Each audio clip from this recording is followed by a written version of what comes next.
Hello and welcome everyone, this is Godfrey9 bringing you today's video, and I decided we would continue along the line of the Japanese battleships. Today I am bringing you the Tier 7 battleship, the Nagato. Thought we'd go over a couple stats really quickly and then get into some gameplay. First off, you, when fully upgraded, will have a health point of 65,000, very respectable number. Your main guns, you will have upgraded from the Fuso. You will now have four double-barreled 410mm guns. Those are 16-inch guns. Your secondaries, you will have 18 single-barreled 140mm guns that you can see on the side of the ship there. Yes, that is a step down from the Fuso, but I have noticed that these 140mm, they still pack a good punch, and they seem to be more accurate than the secondary guns on the Fuso. And like we saw on the Fuso, you still have the dual-purpose 4 double-barreled 127mm secondary and anti-aircraft guns. Down to the anti-aircraft, you have the aforementioned dual-purposed 127mm guns. You have 12 3-barreled 25mm anti-aircraft guns and 4 2-barreled 25mm guns. You will reach a speed of 26 knots at your top speed. Your turn time will be 910 meters, and the full rudder shift from one end to the other is 15.8 seconds. And you will be seen on the surface at 17.1 kilometers and by aircraft at 13.3. One other piece I wanted to add in this that we didn't have in the last Fuso video is up here in modules. You are able to purchase ship upgrades, and I wanted to show you the 4 that I have on this ship that I think are a pretty good setup. Currently, this is a battleship. You want your main guns to be able to shoot at all times, and so I have the main battery modification 1, and that gives me a 20% chance of magazine detonation. These are all 20% chance lesses, so 20% less likely chance of critical damage to main battery, and 20% less likely main battery repair time. Excuse me, that is 20% removed time-wise from the main battery repair time. We then have the gunfire control system modification 1. This is just a general increase to your main battery firing accuracy. I find that when I'm shooting at long-range distance targets, 19, 20, 21 kilometer area, I bracket them less. Shots are more accurate, and I'm able to get more shots onto targets. Then I have damage control system modification 1. You're going to take hits in this, you're going to get torped, and dive bombers are going to come for you. And so the more chances you have of not either burning or flooding, the better. And then the next upgrade is the damage control system modification 2, and that just adds even more defense basically against flooding and fires, except in this one it decreases the time at which you would go to recover from flooding or fires if you were not able to use your repair ability at that time. Alright, so we will get on to the battle. So as this battle starts, I just wanted to let you guys know that this is a Tier 10 battle. There are 3 Yamato class battleships on either side, so when the end result screen comes up, just keep that in mind when we see our results. Alright, so the Nagato class battleships were a pair of dreadnought battleships built for the Imperial Japanese Navy, we'll call them the IJN from now on, during World War I. Although they were not completed until after the end of the war, Nagato, the lead ship of the class, frequently served as a flagship, while her sister ship, the Mutsu, saw more action as a classic battleship. Both ships carried supplies for the survivors of the Great Kanto earthquakes in 1923. They were modernized from 1933 to 1936, with improvements to their armor and machinery and a rebuilt superstructure. Nagato and her sister ship briefly participated in the Second Sino-Japanese War in 1937, and Nagato was the flagship of Admiral Yamamoto during the attack on Pearl Harbor on the 7th of December 1941 that began the Pacific War. The sisters participated in the Battle of Midway in June of 1942, although they did not see any combat. Mutsu saw more active service than her sister because she was not a flagship, and participated in the battle at the Eastern Solomons in August before returning to Japan in early 1943. While at port, one of Mutsu's aft magazines detonated in June, killing 1,121 crew and visitors while also destroying the ship. The IGN conducted a perfunctory investigation into the cause of her loss and concluded that it was the work of a disgruntled crew member. They dispersed the survivors in an attempt to conceal the sinking to keep up morale in Japan. Much of the wreck was salvaged after the war, and many artifacts and relics are on display in Japan.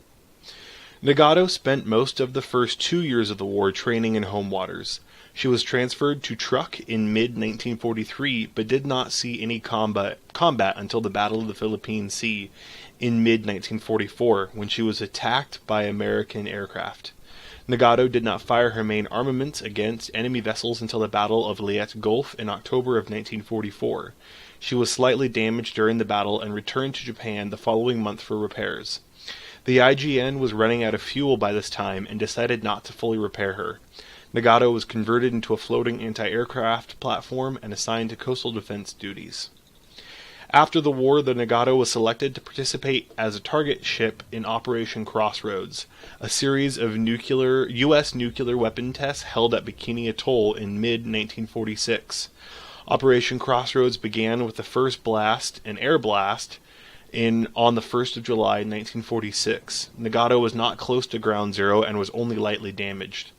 For test 2, an underwater explosion, the ship was positioned closer to ground zero, less than 1,000 yards. Nagato rode out the tsunami of water from the explosion with little apparent damage. She had a slight starboard list of 2 degrees after the tsunami dissipated. A more thorough assessment could not be made because she was dangerously radioactive. Her list gradually increased over the next 5 days, and the Nagato capsized and sank during the night of the 29th and 30th of July. Open to divers in 1996, The Times has named Nagato as one of the top 10 wreck diving sites in the world. So there you have it. That is the history of the Nagato.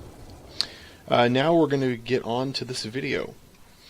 We find ourselves a bit of an underdog. This game, like I said earlier, has 3 Yamatos on either side, and then the rest of the teams are basically 7s and I think a couple 6s. But still, this is not an easy match. Both teams played really well. You'll see here on the map that one of our destroyers tried to quick cap. One of our destroyers tried to quick cap, and that is not going to work out for him very well. And a moment ago, you saw me take a shot from, I believe that was a Yamato, that knocked out one of my rear guns, and he completely destroyed one of my rear guns. So I will be without 2 of my barrels the rest of the battle, which is very frustrating. At this point in the fight, I have not, as you can see, not hit anything, have done no damage, but the enemy are pushing into the cap and are focusing on that destroyer, which is going to help me be able to survive situations that normally I would probably die, and is going to help me get some kills with people that are trying to stay in cap and have less maneuver room. This is also a battle, one of the maps I wanted to address, this ice map. A lot of battleship drivers on mostly the north side, they will come along and swing up on the AB line, and they will push all the way over to the 1 line, and then or the 2 line, and then swing down. And that's very, very frustrating, and I'll explain that in a second. That's my first hit of damage. I had 2 Citadel hits off of that. I believe it was a Pensacola, and took him from full health to about 1/3 of his health, or even less. That's a very good shot. But yes, back to the battleships really quickly. They will often swing all the way across the AB line, hit the 1-2 line, and then go down. And in that situation, they become essentially useless in combat for a very long time. And so if you find yourself on the northern end of this map and you're in a battleship, or really any ship, don't use that strategy. It is not effective.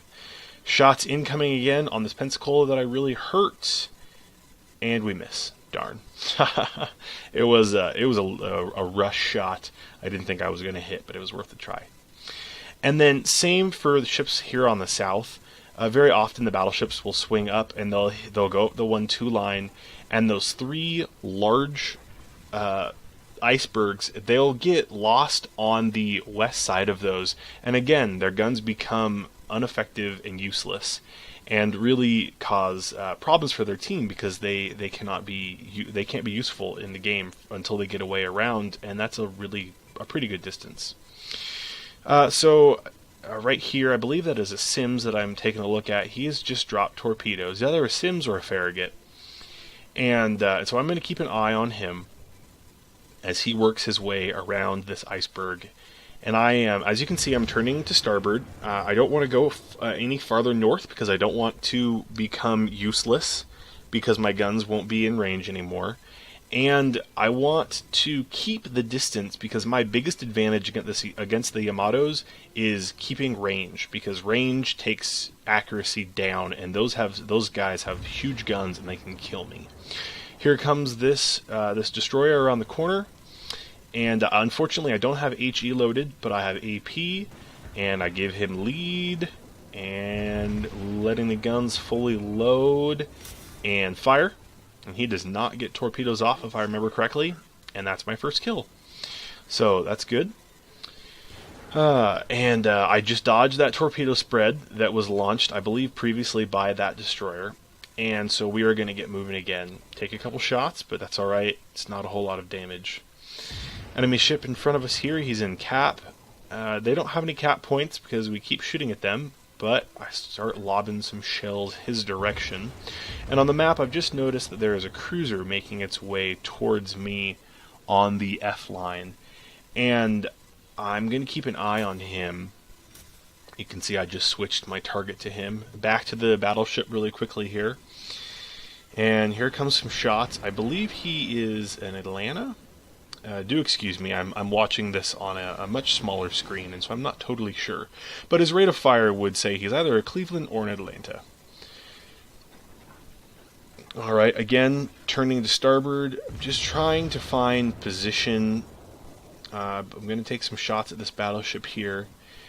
Trying to find position, trying to find the spot for me to really slip into combat and to provide the best opportunity for our team to win. I'm also noticing that our starboard, our east flank, is completely wide open other than a carrier. And so I'm coming around, I'm trying to, again, add distance so that I can keep some of those battleship guns out of my area so they won't be shooting me. And I'm trying to keep myself far enough away that they'll basically ignore me while fighting the other group of battleships that you can see over here on D2. They're just coming around that iceberg. And I believe there's 3 or 4 of them there, and I think only one of them comes out alive. And I believe 1 or 2 battleships do almost all of the damage to them and sink them. Like I said, battleships, don't go north up there. It is a death trap. Your guns are useless. You get into really close situations in which destroyers will just chew you up and spit you out on the other side. So I just fired there, and I don't think any of my shells hit. Sad me. But now I have 2, I believe these are Yamatos, that it's just me versus them, and I'm not really interested in that engagement. They have much larger guns than I, and they have much stronger armor. I'm going to dodge some shots. There we go. And they have a much smaller, basically like critical hit zone as in wargaming, as they have set up, and so it's harder to do damage to them. I do have dive bombers and torpedo bombers heading towards me. You just saw me select the dive bombers there, and I'm taking some shots at them, and I believe I switched to the torpedo bombers pretty soon. Sadly, I don't have any cruisers down here with me to provide anti-aircraft, but I've selected the the torpedo bombers, and I know they're going to drop on me, but I've got to get some shots off. So I start turning port. I drop my speed so that I'll stop my forward momentum, and I believe I take 2 torpedoes. Yes, I take 2 torpedoes, but none of them cause me to start sinking, so that's great. I do use my repair to get that fire out, and as soon as my health cooldown is done, I will probably hit that as well. So I have 2 Yamatos here that I am continuing to engage, and there is another battleship right there that is coming to join the fight. And what I'm going to end up doing is I'm going to let him take all of the shots.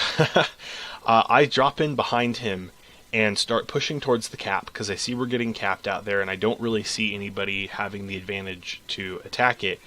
But I slip in behind this battleship and I let the 2 enemy battleships basically target in on him. And I continue to pump fire at them for a little while, but I also just continue. I take this opportunity just to slip away and push in on the cap.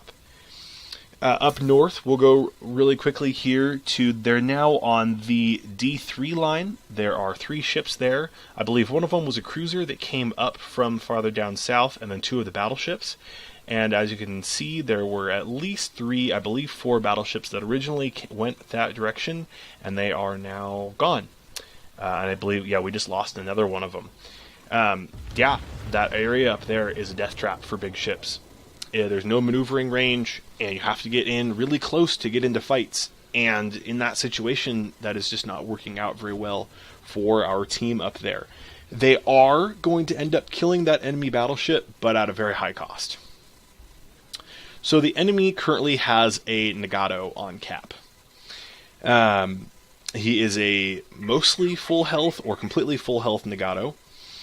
And I am heading up towards him. As you can see, I am not fully health. I believe I have 44 or 45,000 damage, or health, remaining.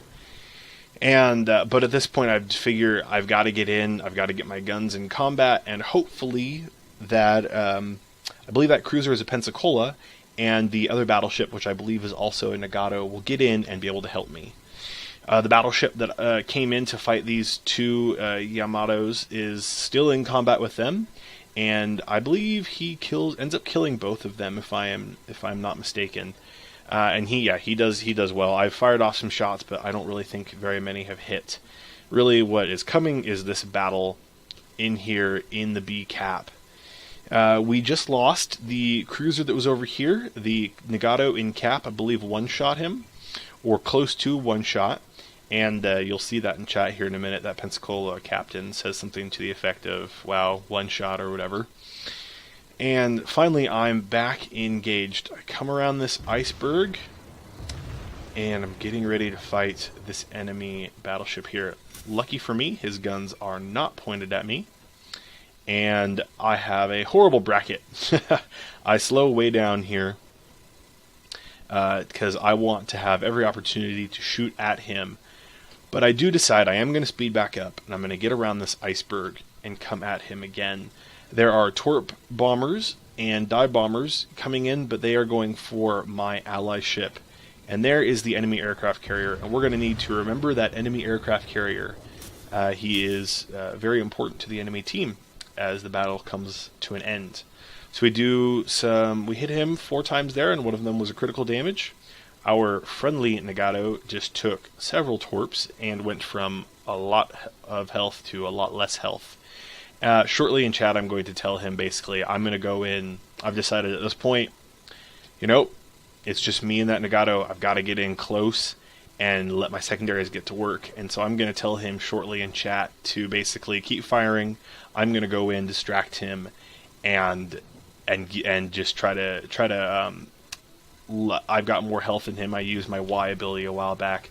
Basically, I'm going to give up my health so that hopefully the enemy battleship, the friendly battleship behind me, can help me kill him.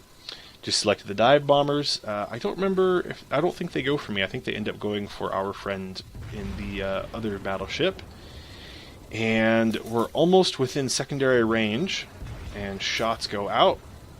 Awesome hit, 17,000 damage off of that Nagato on a Citadel hit. That was definitely a turning point in this battle that him and I have. He lost a huge amount of health right there and essentially lost the advantage in combat that he had. He didn't have a huge advantage because of the situation with two battleships, but he did have some. And if I'd had some bad salvos and he had had some good salvos, he could have beaten me and changed the outcome of his and I's fight. So my secondaries just opened up. He fires barrage at me and vice versa. His two front guns are gone, so he's only able to shoot at me with his rear guns, which does help me. And I'm turning port to get all my guns in line, and there we go. Big hit. And I believe this is about the point where he's going to die to my secondaries. And this is the point where I realized, these 140 millimeters, yes, they are smaller than the Fusos, but their fire is so much more accurate. So the enemy carrier here, he and I go at it. I'm going to put some AP fire into him, and then I believe I switch to HE for the remainder of his and I's duel. And I do some good damage. But this carrier is very, very fast. I forget which one he is. He's either a Lexington or a Ranger. I can't tell from the little outline up here on the right-hand side. I don't know carriers well enough to know. My secondaries are bracketing him. I'm trying to get my main guns. There we go. And I do set him on fire. I do 4k damage, but he just got around that iceberg. And that is going to seal the fate for this game because there's only a minute and 30 seconds left in the fight. And what was turning out to be a awesome, epic comeback, rolling into the cap, going, just a mano with that battleship, is ruined because of a timer, which makes me very sad. And it's just this carrier left, and there just wasn't enough time. He is so fast that I'm only able, I believe, to get one more shot off at him, if even that, and the battle's going to end. And I was so ecstatic because I felt I had done so well, and I was so frustrated because I wanted to win this fight so badly, and it just didn't happen. Yeah, I'm not actually going to get any shots off at him. His torp bombers are going to drop, and I'm not sure. I believe I'll take 2 or 3 of these. Let's see here. 1, 2, only 2. And at that point, he goes around the iceberg. I cannot turn fast enough, and the battle is done. So yeah, a bit of a heartbreaker. I was definitely sad to see this battle end the way it did. But I was very proud of myself. I haven't had that many games in the Nagato, but here we are to the endgame report. And this is where I was really, really happy to see. I had 324,000 credits with 3,500 experience. I believe that was doubled. And 177 free XP, 33 hits, 9 aircraft, 2 crits, 2 kills, 1 fire, 3 citadels, and 3 base resets. And this is the best part. Experience in a tier 10 game, I was the top XP earner. I almost giggled with joy. No, I was top, even above their Yamato. Really does say that in this game you can come in with a lower tiered ship and still cause havoc.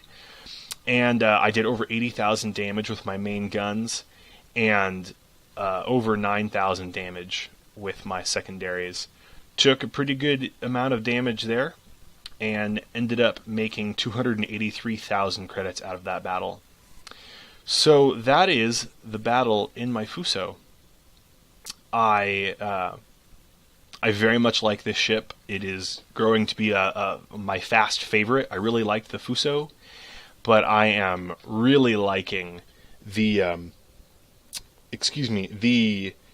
the Nagato so much more. Its guns are so much more accurate. The secondaries are so much more accurate, and you can just cause so much more damage in that game.